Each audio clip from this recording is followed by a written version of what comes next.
RN alias Ramli, warga Kecamatan Paguat, Kabupaten Pohuwato, ditangkap setelah diduga melakukan pemerkosaan kepada YU alias Yusna yang tak lain menantunya sendiri. Aksi bejat pelaku terjadi pada 23 Desember 2022 lalu. Pelaku memperkosa setelah di bawah pengaruh minuman keras. Aksi bejat ini terungkap setelah korban menceritakan kepada ibu mertuanya dan melaporkan ke polsek setempat.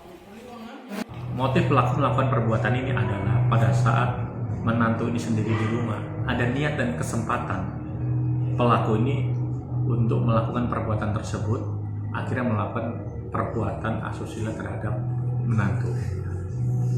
Jadi untuk terkait dengan barang bukti, antara lain adalah parang, karena pada saat